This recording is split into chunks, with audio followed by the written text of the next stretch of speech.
Bonsoir. Je reviens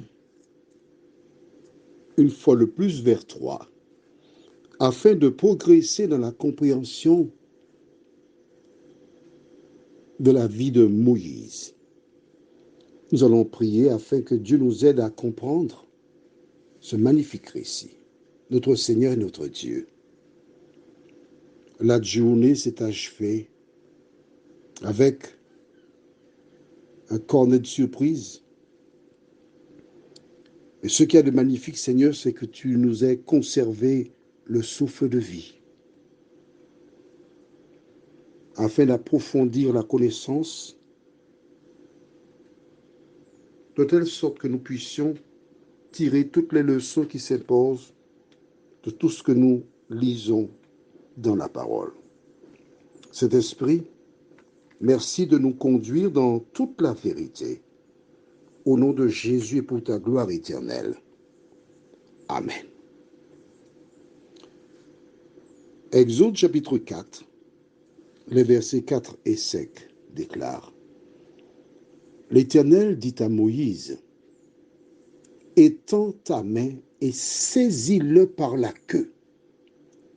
Il étendit la main, il le saisit, et le serpent redevint une verge dans sa main. C'est là, dit l'Éternel, ce que tu feras, afin qu'ils croient que l'Éternel, le Dieu de leur père, t'est apparu, le Dieu d'Abraham, le Dieu d'Isaac et le Dieu de Jacob. Waouh! Rappelle-toi, nous avons vu il y a 2 jours que Dieu pose une question simple à Moïse, au verset 2 du même chapitre. Qu'y a-t-il dans ta main? Il répondit, une verge. Verset 3, l'Éternel dit, jette-la par terre. Il la jeta par terre et elle devint un serpent. Moïse fuyait devant lui. Parfois, tu penses ne rien avoir. Mais quelle que soit la chose que tu as entre les mains, elle est une arme puissante quand l'Éternel t'accompagne. Il a jeté la verge, je rappelle, c'était un bâton, et il a vu brusquement devant lui un serpent. Il a pris la fuite. La Bible ne dit pas s'il a crié au secours, mais probablement c'est un serpent qui paraissait dangereux. Parce que je te rappelle, Moïse a pratiquement 80 ans. On le verra prochainement. Il a déjà vu des serpents. Donc s'il prend la fuite devant ce serpent-là, c'est parce qu'il y a de quoi être effrayé. Mais Dieu lui dit, étends ta main et saisis-le par la queue. Alors je voudrais t'emmener avec moi pour regarder Moïse, qui a peur du serpent, qui a pris la fuite. Mais Dieu l'appelle, dit, Moïse, arrête-toi, arrête-toi, calme-toi. La Bible ne donne pas tous les détails. Tu n'as rien à craindre. Au contraire, passe à l'arrière du serpent et tiens sa queue. Oh, je connais des personnes à qui Dieu a dit de faire une chose pareille. Je pense à mon ami Georges qui avait été avec son frère à Cœur-Bouliki, à la Martinique. Ils avaient mis des câlins pour prendre des écrevisses. Et à un moment donné, ils ont été lever les câlins. Et un câlin était très lourd. Ils ont dit, ouh, nous avons fait notre affaire. Et quand ils ont sorti le câlin de l'eau, ils ont vu des serpents qui les saluaient, qui bougeaient dans les câlins. Ils ont jeté les câlins. Ils sont partis et ils ne sont plus retournés pêcher des écrevisses dans ce coin-là. Alors j'imagine mon ami Georges. Dieu lui dit, Georges, approche-toi du serpent. Tiens-le par la queue. Que ferait Georges? Mais laissons Georges tranquille. Que ferais-tu? Souvent, nous regardons les autres, mais nous devons nous regarder aussi. Que ferais-tu?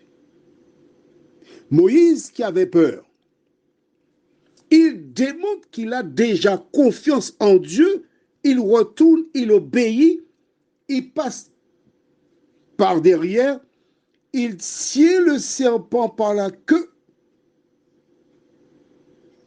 et soudain, il voit que le serpent durcit et il a à nouveau une verge, un bâton dans la main.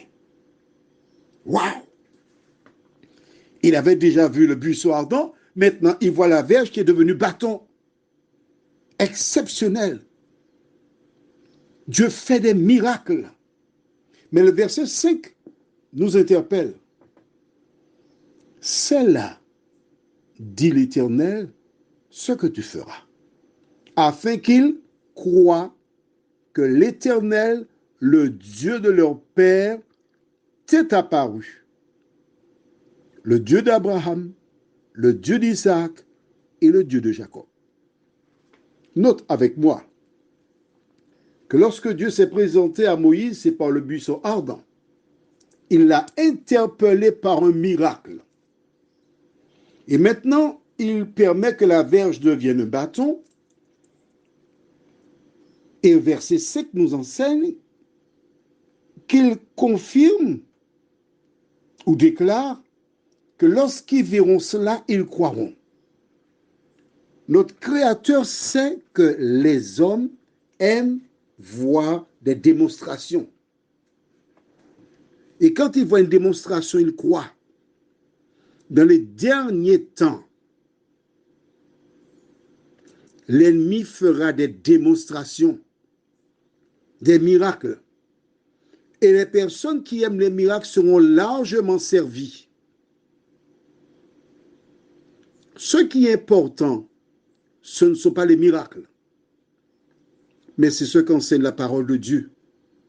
C'est sur la parole de Dieu que tu dois bâtir ta foi. Parce que si tu vois quelqu'un dont la vie n'est pas conforme à la parole, qui fait des choses inacceptables, et cette personne fait un miracle, penses-tu que cette dernière soit sous l'égide du Tout-Puissant? Dans les derniers jours, l'ennemi fera beaucoup de prodiges. En attendant ces moments-là, ton devoir consiste à lire la Bible et à savoir ce que tu dois faire afin de ne pas être piégé par les miracles qui se feront. Donc pourquoi j'ai entamé cette série sur Moïse?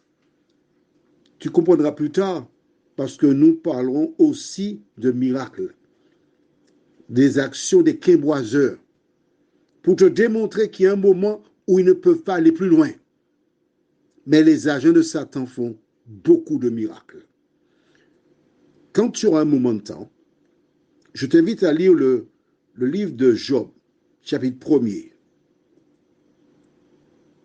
Je te le dis maintenant, mais nous allons le lire ensemble prochainement pour te montrer comment le diable fait descendre le feu du ciel afin d'accuser Dieu.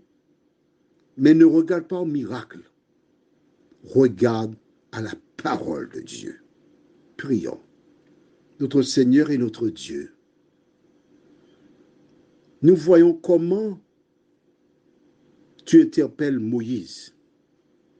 Tu prends le temps pour qu'il entende ta voix et qu'il se donne avant qu'il ne soit trop tard.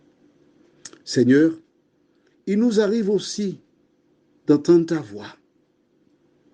Mais ce que j'aime et ce que tous nous retenons, c'est que tu es patient avec nous.